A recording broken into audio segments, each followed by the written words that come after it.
The rest of the black morning, from midnight on, Uncle Einar led him about the house, from room to room, weaving and singing. A horde of late arrivals set the entire hilarity off afresh.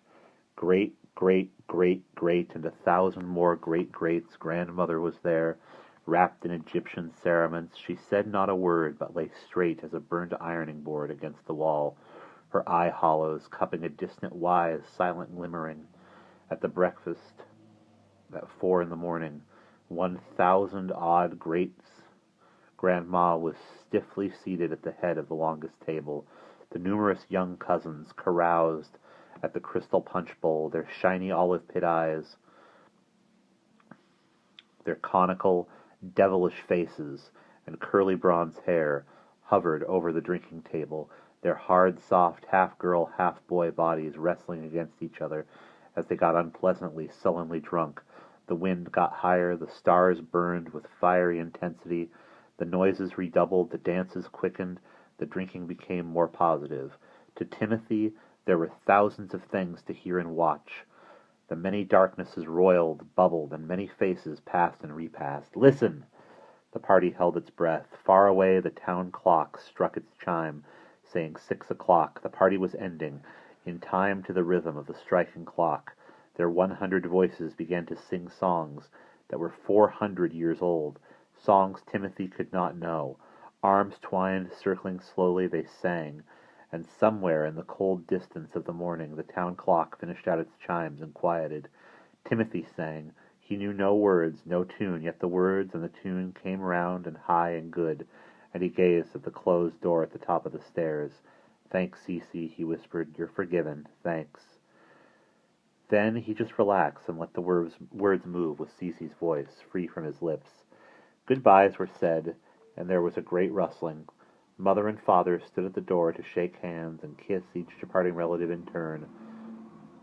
The sky beyond the open door colored in the east, the cold wind entered, and Timothy felt himself seized and settled in one body after another, felt Cece press him into Uncle Fry's head, so he stared from the wrinkled leather face, then leaped in a flurry of leaves up over the house and awakening hills. Then, loping down a dirt path, he felt the red eyes burning his fur pelt, rimmed with morning. As inside Cousin William, he panted through a hollow and dissolved away. Like a pebble in Uncle Einar's mouth, Timothy flew in a webbed thunder, filling the sky, and then he was back, for all time, in his own body.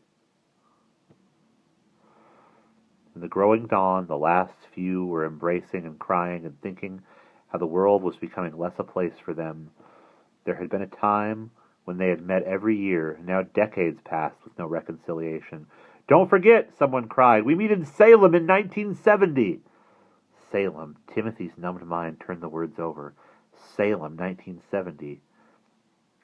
And there would be Uncle Fry and 1,000 times great-grandmother in her withered cerements, and mother and father and Ellen and Laura and Cece and the rest. But would he be there? Could he be certain of staying alive until then? With one last withering blast, away they all went. So many scarves, so many fluttery mammals, so many sere leaves, so many whining and clustering noises, so many midnights and insanities and dreams. Mother shut the door. Laura picked up a broom. "No," said Mother. "We'll clean tonight. Now we need sleep." And the family vanished down cellar and upstairs, and Timothy moved into the crepe-littered hall, his head down, passing a party mirror. He saw the pale mortality of his face, cold and trembling. "Timothy," said Mother. She came to touch her hand on his face. "Son," she said, "we love you. Remember that. We all love you. No matter how different you are, no matter if you leave us one day." She kissed his cheek. "And if and when you die, your bones will lie undisturbed. We'll see to that. You'll lie at ease forever, and I'll come visit every All Hallows Eve and tuck you in the more secure." The house was silent. Far away the wind went over a hill with its last cargo of dark bats echoing, chittering.